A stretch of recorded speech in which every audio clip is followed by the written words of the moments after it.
Presentata ieri presso la sede di Forza Italia al Villaggio Mosè la lista di Forza Italia per il collegio di Agrigento, formata da Riccardo Antonio Gallo Afflitto, detto Gallo, dall'onorevole Vincenzo Giambrone, sindaco di Cammarata, da Patrizia Marino, dirigente scolastica, da Vittorio Di Natale di Sciacca, Giuseppe Federico e Antonella Vinciguerra di Favara. Ritorno in campo anche perché, in quanto coordinatore provinciale di Forza Italia, davanti a un momento così difficile per quanto riguarda questa competizione elettorale, non potevo tirarmi indietro e voglio mettere a disposizione degli amici agrigentini dalla Sicilia la mia modesta esperienza.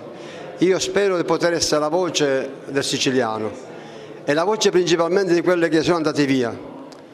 Non voglio illudere nessuno che possono ritornare, ma dobbiamo fermare questa emorragia. Già io lavoro nel sociale e quando io sono un dirigente scolastico e nel mio settore lavoro e dirigo bene una scuola, ritengo che non bisogna mai fermarsi e andare anche oltre.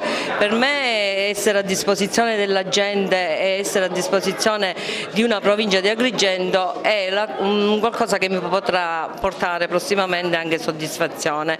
La mia decisione di candidarmi alla Regione Siciliana nasce dalla mia esperienza come consigliere comunale, dove ho potuto notare una criticità importante, cioè quella di non riuscire a dare risposte al territorio per quanto riguardano le strade, illuminazioni, randagismo, turismo e compagnia bella. Perché gli enti locali non hanno le risorse, a prescindere dal colore politico di chi possa amministrare, per dare risposte al territorio. L'impegno delle donne in politica nel territorio è molto importante questo.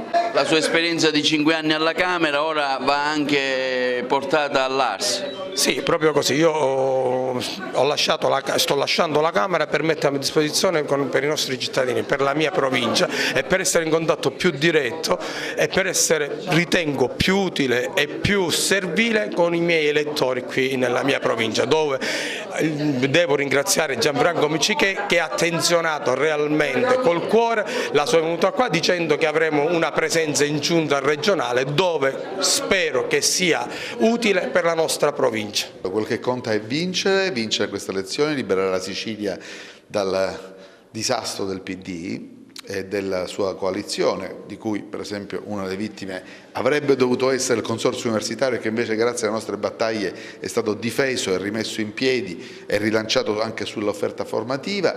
Infatti mi chiedo com'è che il PD possa portare in giro il candidato presidente che non solo, pure dentro il consorzio universitario, dopo quello che hanno combinato al consorzio universitario, distruggendo il diritto allo studio dei giovani agrigentini. Noi l'abbiamo difeso e lo difenderemo ancora di più nel programma del centrodestra, e vogliamo vedere cosa ha scritto il centrosinistra. C'è scritto per l'appunto che i consorzi universitari saranno un asse fondamentale per garantire il diritto allo studio dei siciliani e in questo caso degli agrigentini.